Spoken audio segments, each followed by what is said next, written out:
it's not like, oh, I'm forever good with my anaphylactic allergen now. It's some people, it's just, which is what I would want, one bite safe. You have this ball and chain of something that you have to do every day. And if there is a slight mistake or something goes on, well, then that does impact your life. Totally. And your day. The whole day. Yes.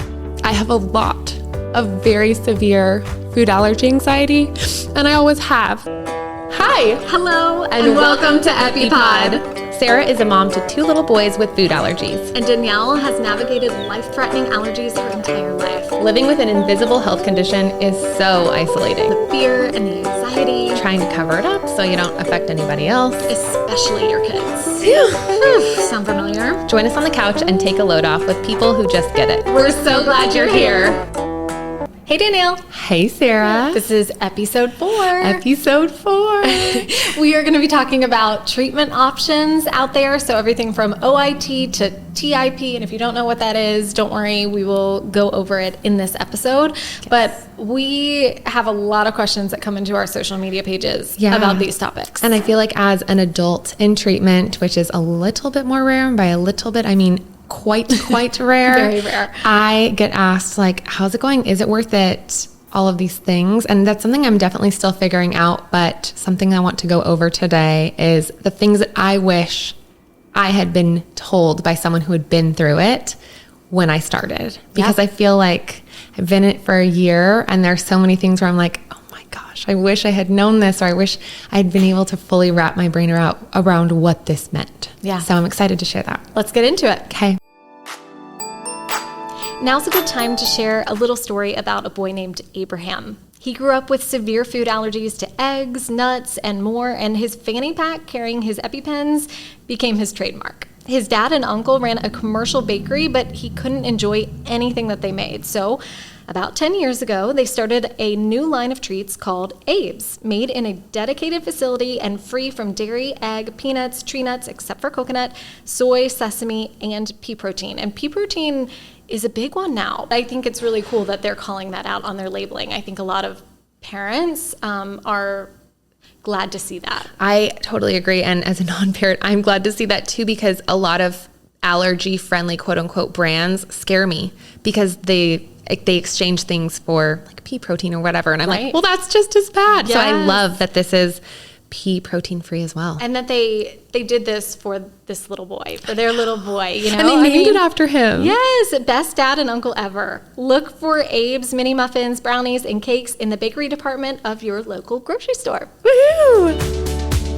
How's your week been before we jump in? It has been sick kids on sick kids on Really? sick kids on sick grown-ups. And so it has just been a little exhausting, but you know, that is life right now in this season. And I'm just trying to accept it, but we're still trying to figure out, do we get Graham's tonsils out because they're enlarged? He keeps getting strep, but then, you know, while that impacts treatment, it's also sort of like, well, if we get them out, it's going to really impact treatment and we're going to have to be set back very far. So I feel like that's been weighing on me a little bit. Yeah. What's very far? Like 2 weeks of no dosing or no treatment whatsoever? I think so. I think it would be at least 2 weeks, but then that would set us back. Like we would have to kind of ramp up on a lot of things. And we've worked so hard, as we'll get into in this episode, on the day-to-day life that I'm just like, I don't know. I don't know what to do. Is he still waking up and feeling like he can't breathe because the tonsils are enlarged? Did that happen again this week? It did not happen this week. Good. Thankfully, we avoided that. We've added a few things to his room, like a humidifier. We have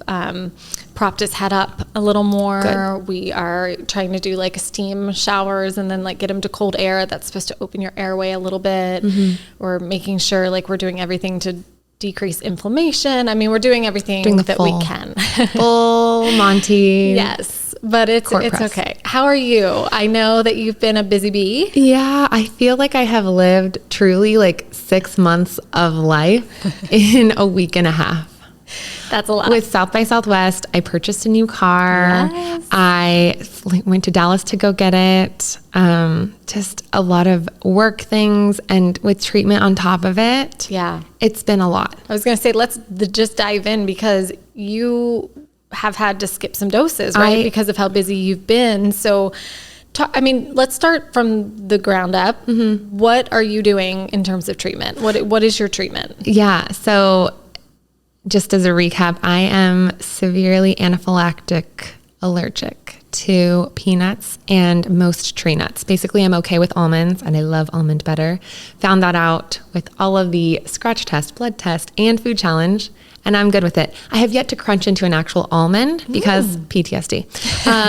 But I love almond butter. Shout out Barney butter. I don't know what I would do without it, which is wild. Yeah, it's a peanut-free almond butter. Mm-hmm. Yes, we use it too. Yeah, but I mean, I avoided almond the way that I avoid peanuts for my whole life. Coffee shops were so stressful. Like almond is, I feel like, a very common one. Yeah, it's used in a lot of things like baking things. Yeah, coffee things, milk. Yeah, so not only being completely safe from that, but something that I look forward to and enjoy and really utilize as a source of protein and like fast, safe things that I can pack. Like if I'm going to I went to a music festival too this past week and a half, which required a small road trip. Like it's just a lot. It is a lot. It's a lot. So those are my allergens, and I am currently in OIT treatment. OIT, oral immunotherapy. Thank for anyone you. who really doesn't know or has not looked into it yet or is brand new to the allergy world. Yes. And I'm doing that for peanut, which is they're all anaphylactic.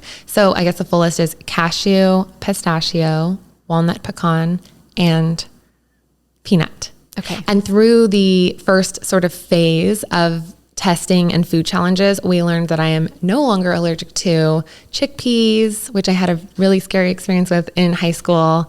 And I learned later on, actually they're a legume, so they're related to the peanut. And I'm not brave enough to do chickpea on the reg, but that's another really common one that I just feel so much better about when I see on a menu. I'm like, you're good. Yeah. So we started, our programs differ in basically every way. Yeah. But OIT, we dove straight into peanut, which is at least, and when you're looking at the blood tests, which my allergist always says, like, they give me a really good educated guess. That's my worst one by far. Yeah. So we went straight in for that one. And when you say straight in, you mean you started appointment 1 eating a tiny peanut particle. Yes. Like protein, but in like the smallest form. Mm-hmm. So I get a lot of DMs from other allergy adults who have been told, just like I was their whole life, treatment is not possible. Your allergy is too high, too severe. It's not safe for adults. Like I have been told this by allergists before. And then I go to Aspire Allergy, which is, they have clinics in, I believe, 5 states, but Texas is one of them. Their HQ is here in Austin. And my doctor is Dr. Silvers, Dr. Stacy Silvers. He's the best. He's so kind. He comes from a very researched perspective, which really speaks a lot of, as much calm into my flood of anxiety when I'm there for appointments. When he's always truthful. He can't say you are 100% yes or no, but he's like, I do not think so because of this research, or I do not think so because of these things that we have done testing wise. So allergy adults will reach out and be like, I've been told that this isn't possible for me. It's not safe. My doctor would never do it. Like, walk me through how you even got started. So the first step is always testing, which my first allergy test was when I was 25, which is crazy.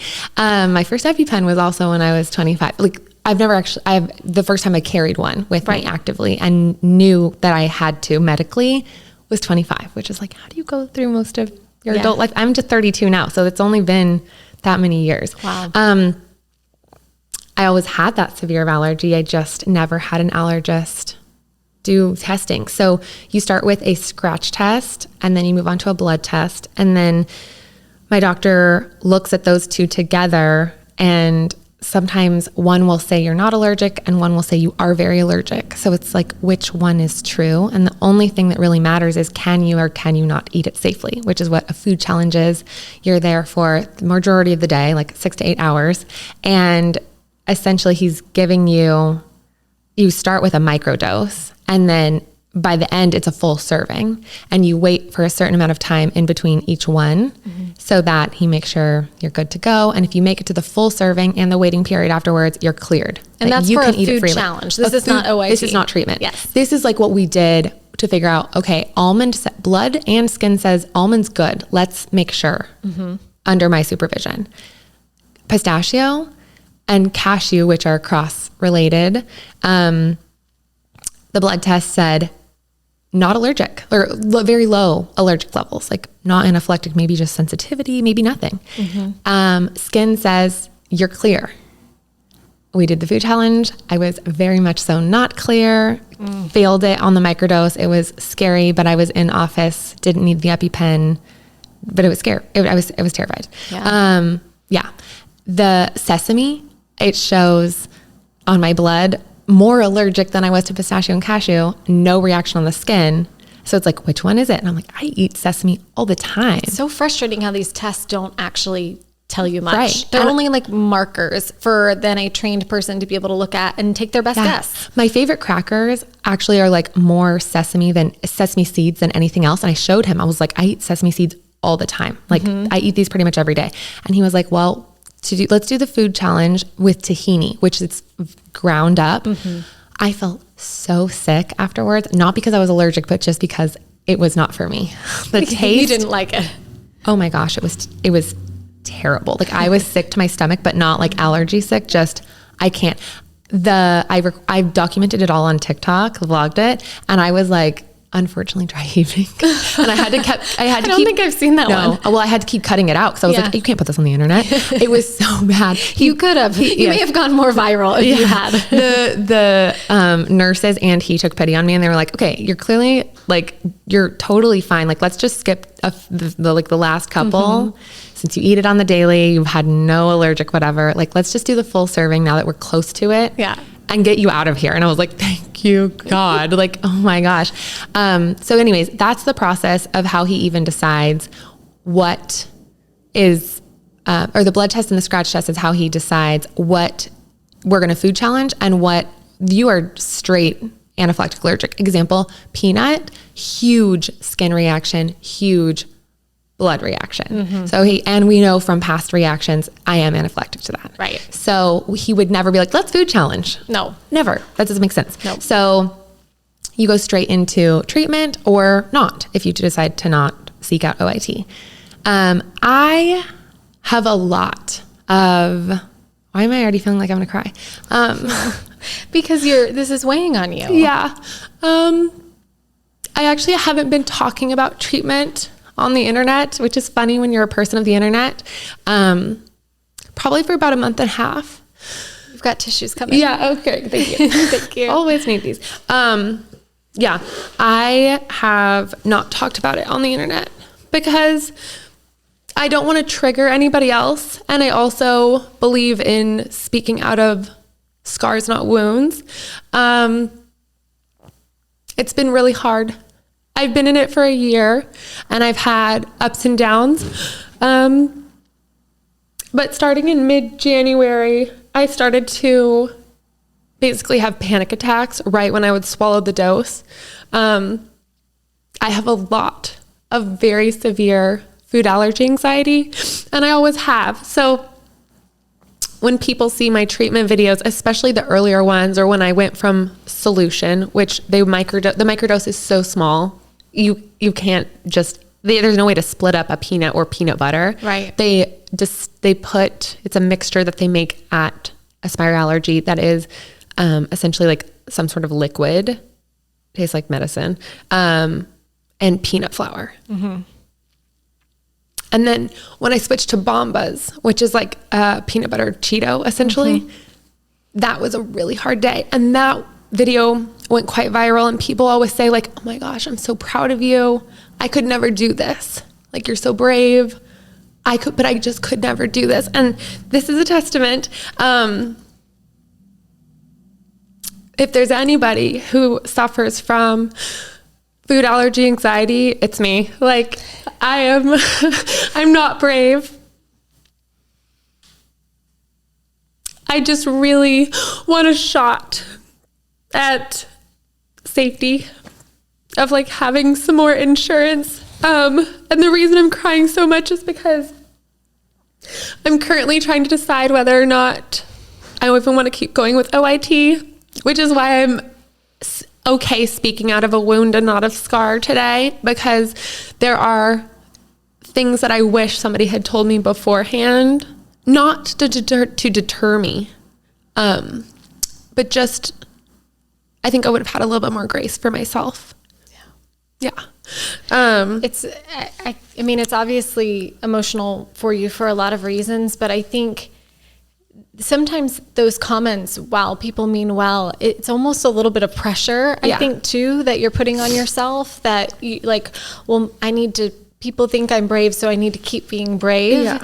And you are, it takes so much bravery to do what you're doing every day, but at the same time, choosing not to do it is brave too, if that's what's best for your life. And I'm impressed by you every day that you are able to kind of all on your own, completely on your own, do something this scary that you've already had this built up anxiety about. I mean, that does take so much bravery and courage every single day. And you're inspiring to others, but also you need to follow your gut, your heart in what is best for your life. And thank you for saying that. I appreciate it. And I need to hear it. I think I always looked at like, success is you're just trying it.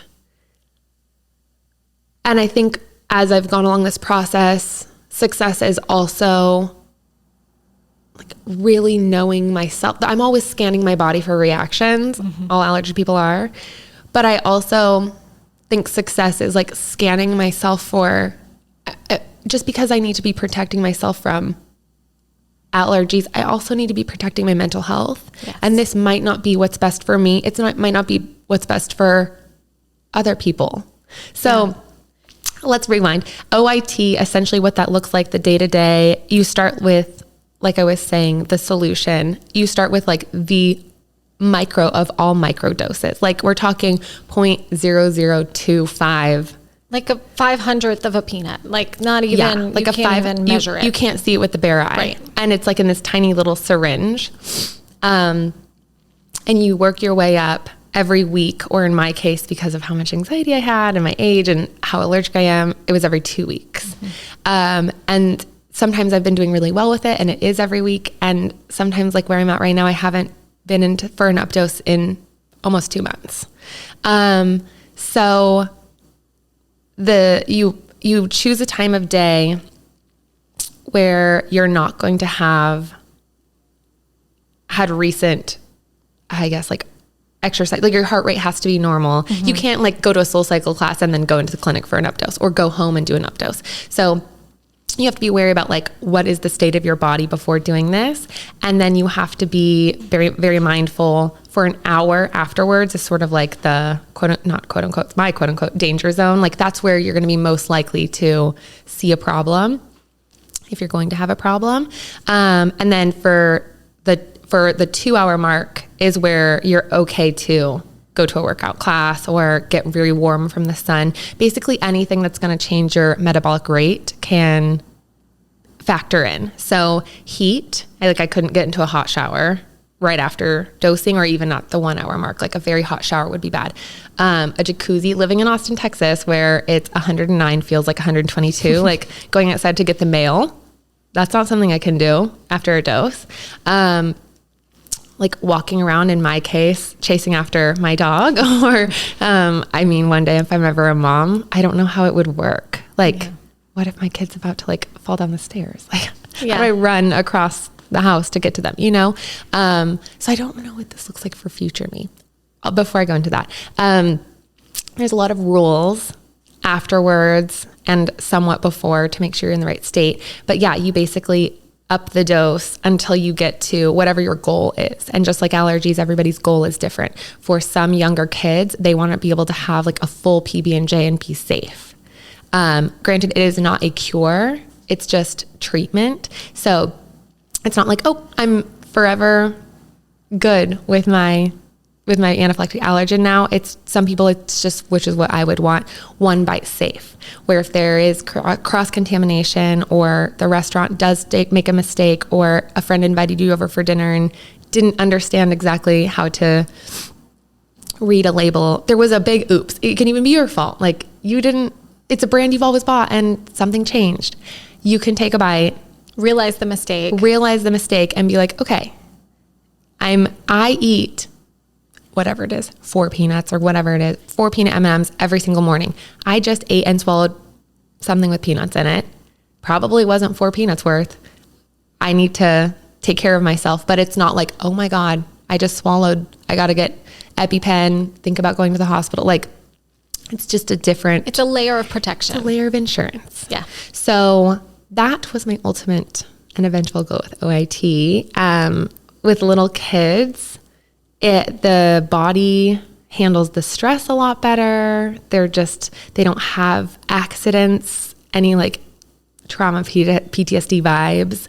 And I mean, gosh, I just imagine if I had done this when I was a little girl, I was truly fearless. Like I was going to summer camp and like, oh my God, oops. Like I got a welt because somebody threw like a marshmallow with peanut butter on me. And like, I wasn't fearing for my life. If that happened to me today, yeah, even though I know like contact is probably not going to send me to the hospital, I would be day ruined. Yeah. Like anxiety tidal wave. So like as a child, you just haven't had accidents. You haven't read the terrifying news stories, whatever. Why I'm struggling now. I mean, this past year, I've gone through the mountains and valleys. Like sometimes it's really easy. Sometimes I have to cancel really important meetings that could have totally changed my bottom line for the end of year because I had a dose that went badly. And the brand is only in town for the week. And this is our last day in town. I had a dose go bad and now I can't meet with them because I have to stay basically like inside and resting the rest of the day. That's a lot. Yeah. You're SOL. Yeah.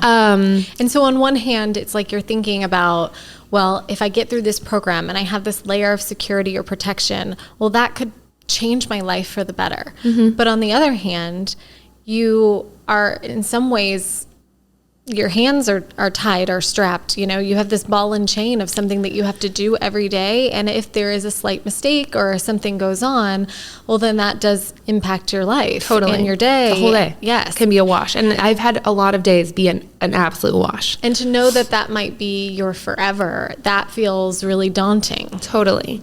Yeah. We're good. Truck just went by. Truck just went by. I'm like, what is that noise?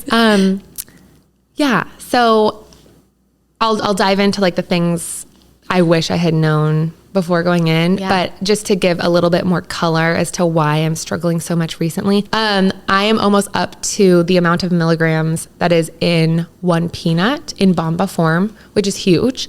Bomba is that puff. It's commercially bought product. Like I remember when I went to HEB, to the grocery store here in Austin, or all of Texas really, and I got the Bomba and I texted you and I was like, I can't believe like, this isn't just like a medicine that's at my doctor's office that they made that I can pretend is just medicine. Like this is something that I bought at the grocery store that says contains peanuts. Right. The number one ingredient is ground peanut. You avoid forever. Yeah. And then all of a sudden you're buying the product. It feels wild. Totally wild. Like I had to, even though it's a sealed bag, airtight bag, put in a grocery bag, I had to go to the bathroom before I could even get in my car to wash my hands. Like I was just like, So I have come an extremely long way. Like huge. My personal goal, Dr. Silver says sitting pretty, would be 3 to 4 peanuts a day. And I'm almost to 1 in Bomba form. Like I'm on my way and I was doing really well this fall, like leading up to the holidays. And I was like, whoa, like I actually can see the light at the end of the tunnel. Like this is working for me. I'm still figuring out schedule wise. Like I wake up in the morning, it eats up half my day. Because taking care of the dog, taking care of myself, eating, you have to have a full stomach when you do it, waiting for my stomach to sort of like the food to really line, 15 minutes, whatever, preparing the dose. It's like a full science experiment on my counter, decontaminating the space afterwards. Like it is a lot. It truly is. I joke that it's a full-time job and that is an exaggeration, but this is like more than a part-time job.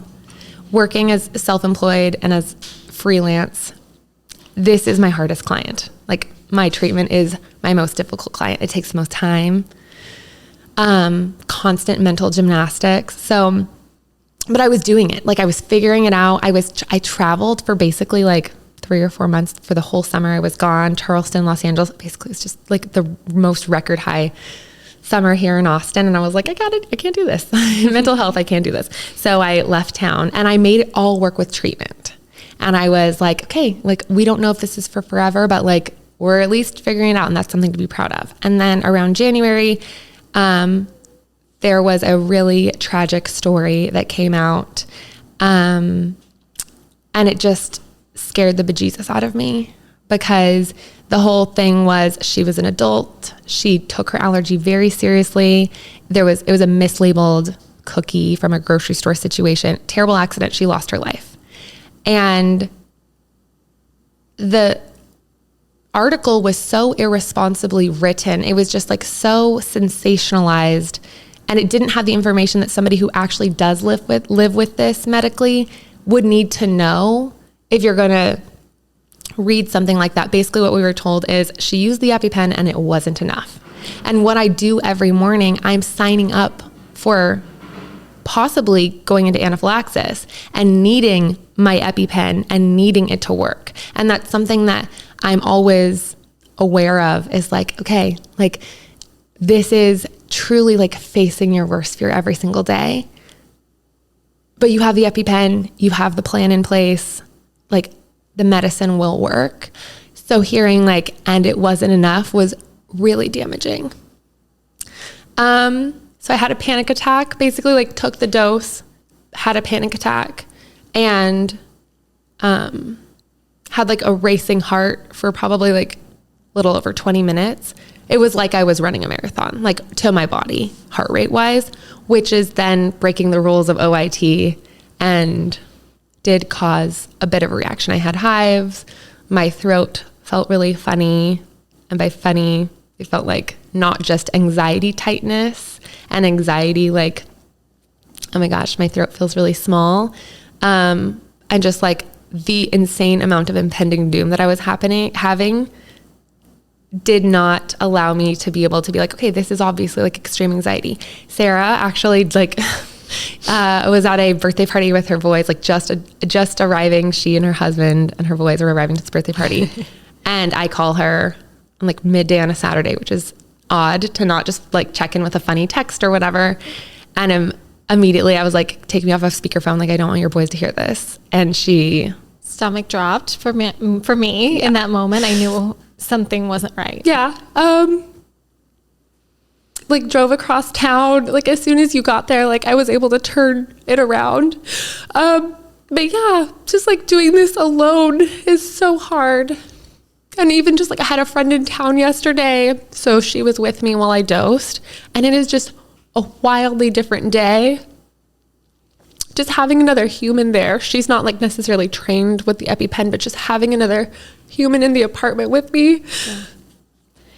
Yeah. Night and day. So it's been obviously really hard. And then another story came out like that right as I working with my therapist, working with Dr. Silvers to sort of like give me a break and then ramp me back up right as I reached, you know, almost to the original dose that I was at, which is just under a peanut. Yeah. Another story came out, except this time she was a doctor and she lost her life at a place that is notorious for being amazing with allergies. It happened all over again. And I'm in this place where I don't want this to be the reason that I don't do treatment, or I decide it's not for me. But yeah, just figuring out a way to like honor my mental health, but also make a decision that is OIT for me or not, versus, wow, the way that this was reported was really irresponsibly done. And it stole from me something that I've been working a year for. Yeah. I think it's really important to hear you go through these motions and to hear how it's affecting you for other people, other adults who might be considering OIT. Not that they'll have this exact same experience, but I think it's important for them to know that, like, if they're in their own apartment, living alone and trying to take something like this on, like, it is harder. It is going to be harder than if they're at home with their parents, or if they have even a roommate, and can kind of schedule it around, okay, this is when we're both normally here. Because it's, again, that layer of not protection necessarily, because yes, they might not be super trained on the epinephrine, but at least there's another human there in that moment that you can lean on if something happens. It likely won't, but if it does, there's somebody there. And so I think other people who are listening who might be considering, that is something to keep in mind. Yeah. Where do you live? Who do you live with? And when does your schedule allow you to have these 2 hours that it takes? Yeah. It's also like, just what is your own disposition? I am a rule follower. I am an anxious person just by nature. I always have been a very cautious, overthinking, even as a kindergartner, like I was an overthinker. So, yeah, like for some people, my mountains are going to be somebody else's, like not even molehill. So that's why I haven't felt comfortable speaking on it, especially short form on the internet. I don't want to do what basically happened to me. I don't want my triggers to be somebody else's reason to not do something that's totally going to be the right fit for them. So I'll quickly go through sort of like the things that I wish I had known. Yeah, and these are things that were true before I was having these issues. Like, I also was like, I don't know if I want to keep doing this. Like, the program's doing great, but I don't know if this is going to be for me. Because OIT, and I know this is different for you all, I explain it to people like you're a bodybuilder, or you're like an Olympic gymnast. Just because you won a gold medal at the Olympics, if you stop training for 4 years and then you try and go to the Olympics again, you're going to break your neck. Like, you can't pull off these things if you haven't continued to work out every day. It's a muscle. So if you stop, the tolerance, you're not... Everything you've worked for, poof. Yeah. So people think, even my own family, like, didn't even realize this until this like panic sort of season that I've been in sort of set in. They were like, but you're almost there and then you'll be done. And I'm like, no, this is my reality for the rest of my life. I think also being a person in their early 30s, like, I have learned what life is like without these limitations. So here are my 5 things that I wish I had known ahead of time. And maybe some of them will be repeating what I've just said through tears, but now that I'm no longer crying, you can fully understand me. The first thing is, when I started treatment, in my head, it was like, oh, I'm so limited by this allergy, like this thing that most people don't have to think about. I am thinking about constantly. I'm looking at candles. I'm looking at what's on the floor. I'm looking at what my dog has walked in to see if I need to wash his paws. Like, I'm thinking about not just what I'm eating, but it's all encompassing. But if I do OIT, I'll have insurance. I'll be so much safer. I'll be free. And it's like, no, like, you are trading this freedom for that freedom, but you're also trading these limitations for those limitations. It's sort of how people say, like, oh, I wish I had her life. Like this millionaire who's married to, like, I don't know, Leonardo DiCaprio or something. Like, oh, I want her life. And it's like, really? Because then you'd have to have all parts of her life, all the good and all the bad. And I think I just was looking at the good of like what could be, but I didn't realize you're also giving up what you have. You're giving up waking up and going to a hot yoga class at 6 a.m. You're giving up, like, before I would only be like full body scanning when I like ate something that I didn't prepare. Now I'm full body scanning. I'm like preparing for an allergic reaction every single morning and scanning my body for an allergic reaction every single morning and having a cortisol wave of freak out every single morning. Like, granted, again, not everybody's going to have these issues, but personally for my anxiety and past experiences, like, this is my reality. So yeah, it's not as easy as just like, and you could have this freedom. You can have this freedom, but you're also going to have different limitations. Yeah. So it's just figuring out like which bucket it's the devil you know or the devil you don't. And maybe the devil you would prefer. And I didn't look at it that way, and I wish I had. The second thing is not having someone else there is so hard. Like, when I go home to my hometown, which I'm actually doing later today, like having my parents there is nice, but like I get uncomfortable if I don't have like a car or one of them home. Cause I'm like, I can't just be completely stranded, like way the heck out here. Like, Right. You have to give me at least a car. So yeah, like even when I'm around people, sort of educating them on what that means. Like you can't come in here hot and like start an argument with me when I've just swallowed this thing. Or you can't like expect me to be able to like help unload the groceries right now. Like I know the ice cream will melt, but I really can't get up and like lift heavy things. I swallowed this thing like 5 minutes ago. So yeah, just like if there's people there, it's hard on them. It's like a scary thing to watch somebody else do that you love.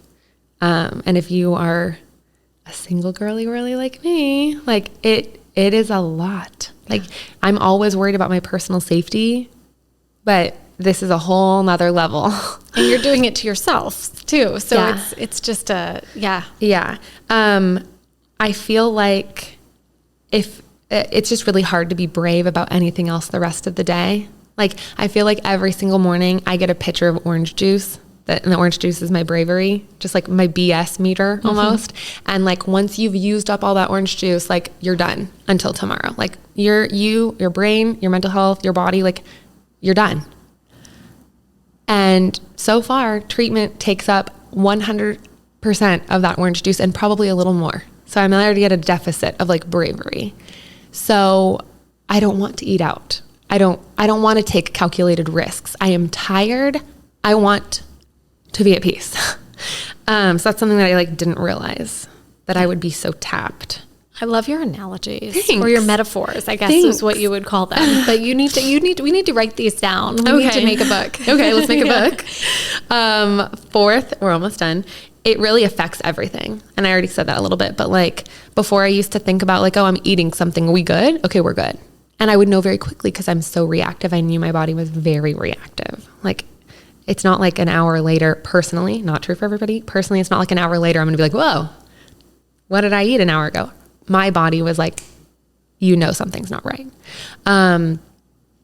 Now I am having to and I was micromanaging that. Now I'm micromanaging when I can shower, when I can sleep, when I can dry and curl my hair and get super flushed from all of the heat, when I can work out, when my dog can go to the bathroom, when I can like get really emotional. Like I can't have a full come apart in the dosing before or after. Like I can't. So it has gone from food and like things that I might touch or be in my environment to can I go to sleep safely? And it's like, what? Can I bathe? What? Yeah. And at this point, that other stuff, the first stuff, isn't taken off of your plate yet. You're still doing that and now just adding this to your plate. So it's a lot. Yeah. The mental gymnastics is insane. I'm not a math and science person. STEM was never my game. Never will be. So I'm constantly like calculating everything, like hours. Okay. Am I in the window of being able to do it? Okay. This, that, the other. It's just a lot. Like the mental load. Not to mention my life socially and work-wise, like that all just sort of gets like punted into the corner of the room until all this is over. And 5, I already said this, it's like a full-time job, but it's that you think like, oh, it's the hour. And then the second hour you're out of the danger zone. Like you have to you can't go to a soul cycle class in the second hour, but like you can move around, and that's easy to think and it's easy to say. And I definitely could move closer towards that. Like I definitely am a lot more cautious than I need to be. That's what I mean. But I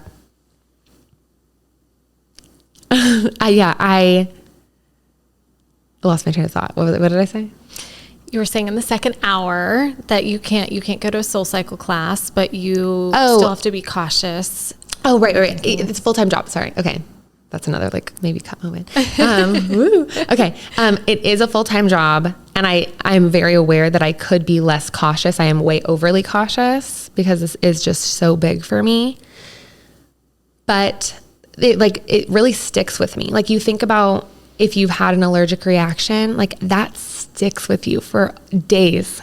This sticks to me. Like that mucus commercial, that like Mucinex commercial, it sticks to me for the whole day. I'm just like, And it's so hard to get your day started. Like, it's so hard to shed that and then be Danielle. Right. Normal, sparkly, happy, bold. And like you said, this might not be everybody's experience. There could be somebody out there listening in OIT your age saying like, wow, I just do my dose and I go. Exactly. But you have to know who you are. And I think we all do in some aspect kind of know what our anxiety level is, know exactly, you know, if this is something that we're going to be able to kind of move on from or have it stick to you. Yes. And I think that's the whole point of your list that I think is so valuable for people is you didn't know that going in. You didn't know that that was a possibility. And if you had, you may have said, I know this is going to stick to me. I know who I am. Yeah. And you may have chosen something different. Or maybe you still would have given it a shot, but you at least, it wouldn't have been such a shock. And so I think, again, this is so wonderful to hear this. For so many people, this will help them. Yeah. Yeah. That is so valid. Like, people who I met, actually, one of my very good friends here, her little sister's boyfriend did OIT for Peanuts and Tree Nuts as an adult. And I met him at a music festival last fall and was just like, oh my gosh, like, I have 3,000 questions for you. And he does not struggle in the same way I struggle. So it I'm sure was scary for him, but like, he did it. It was the right fit for him. And that was that. So yeah, please don't take my experience and my struggles and make them yours. I knowing what I know now, and I'm still doing it. Like, I'm still dosing. I'm just like in this valley. I'm so happy that I did it. Like, the amount of stress it has caused is insane, cuckoo bananas, but I have never felt so proud of myself. It's been a hard year. Yeah. Yeah.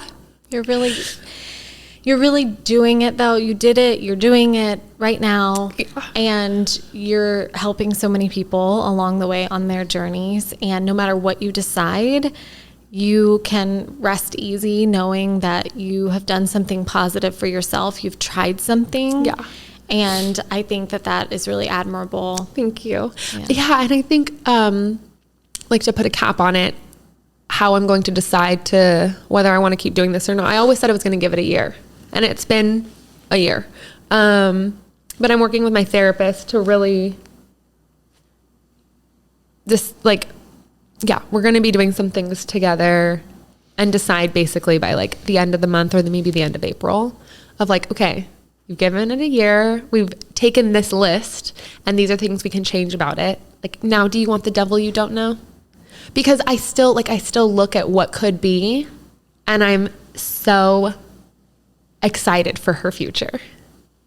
Yeah. But yeah, I recently got a message from a mom whose daughter completed OIT and she doesn't want to keep going. Like, she's done. She's done with OIT. She got to her point, her 4 peanuts or whatever hers was. Yeah. And she doesn't want to dose every day. She's in middle school and she's like, I don't want to do this in college. I want to live. Yeah. Like a normal kid again. And I mean, it's an expensive decision and a lot, but that's valid too. So yeah. And I think that, you know, you get that agency, you can make that decision, you know? And I think that, yes, working with your therapist is a good idea, especially given like the anxiety element to it. But I think there's power in the fact that, like, even as a middle schooler, that little girl, she should be able to say to her mom, I don't want this anymore. And maybe one day there will be some magical thing that somebody comes up with that, guess what, you don't have to do this wait period, or, you know, you can take it something once a week and have the protection that you used to have if you had to do it every day. And then maybe it would be more manageable for someone like you or for someone in middle school, high school, college. But right now that isn't the case. And so we can sit and wait and hope and pray. But for now, I think this is the decision, and you just have to each person has to make the one that's best for them. Yeah. And sometimes you have to do it. I never do anything the easy way. I always have to do it the hard way. And this is an example. I'm like, nope, I'm going to do this literal scariest thing alive. I actually said this I just like kept the camera rolling for literally like 3 hours at the appointment when I did the Bomba. And I meant this, and it is 100% true. Like, if you gave me the choice of like getting into a tank with a great white shark that hadn't had a meal in like 12 years, or doing this Bomba thing, a shark. That's less scary to me genuinely than this. Yeah. So the fact that you're doing it and you're doing it every day on your own, holy Batman. Yeah. I mean, seriously, that's incredible. I didn't have to do it today. Woohoo! Because I'm flying. But yeah, so with how crazy South by Southwest and the car and all of the work things, like it's just been a big week. I was last year during the South by Southwest week, my doses, I just started in like late February, and South by is always like second or third week of March vibes. I let the dosing be the priority, and it was at the time. I just started, and I missed a lot of opportunities last year because of it, and I've missed a lot of opportunities throughout the year because I've prioritized dosing. And this week I was just like, it's going to be a priority, but it's going to be the second one. Like, I have to live my life. I'm not going to make myself miserable over this. And it just was like, I'm not going to dose for 5 days. I can't. You cannot do everything. Right. So this gets bumped down. Yeah. And I reached out to my doctor and I was like, okay, I skipped 5 days. What do I do? And he was like, yep, this is your ramp back up plan. And I was like, great. He was like, great. And I was like, okay, bye. He's like, talk to you in April. Right. So maybe if you keep with it, your plan will just be longer than most people's plan. Yeah. And that's okay too, you know, or maybe you decide it's not for you. Yeah. But I think talking through this and just kind of, whether it's with a friend or with your therapist, I mean, you will come to the right decision for you. I agree. And it's so helpful. If you are an adult OIT person out there, please reach out to me on Instagram or TikTok. And whether it's you're in the trenches with me or you're on the other side and you were like, it really was good for me, I would love to hear from you. That's so helpful. Like meeting that guy last fall, I have several adult OIT people who are like, I tried it wasn't for me, or I tried it and I'm so glad I did it. I just went to the Caribbean and ate a dessert off the dessert cart and was sitting next to this walnut thing. And it was the best thing that ever happened to me. And I'm like, I'm so happy for you. Yeah. So yeah, it's really helpful to hear, even when it's a bad experience. So if you have any experiences, please DM me. I need you guys. That's great. Okay. Your turn. Well, I was actually thinking, let's save it. Save it? Yeah. Okay. Because I think that episode, that conversation needs to have its own episode. I think it was so impactful for so many people. And, you know, our experience is completely different so far. It's a different, not only is it a different program, but it's with a child. Yeah. Me as the parent, totally. You know, I think there's going to be people out there who want to listen to that and really dive in deeper on it. And then we got to dive in deep on OIT as an adult, which is also a super kind of important topic that people are going to want to listen to. So I think we break it up. We're doing part 1, part 2. Part 1, part 2. Yeah. Episode 4, part 1. Part 1 was Danielle's in the trenches. No, no, it was real and raw. And that's what we did this podcast for. You're the best. Thanks for supporting me so much through this. Like every time I'm at a doctor's appointment, all the way down to like you whisking across town at the last minute. Like you are the allergy mom that I always needed. Like you're such a gift. So thank you. Oh, I'm here for you. I'm going to stop crying. We're running out of tissues. I know, we really are. Okay, I'll cry next week, I'm sure. Perfect. And if you have questions about this topic or really anything else, we want to make that a part of this podcast where we're answering questions and either giving our informational feedback or just kind of what would we do in a certain situation.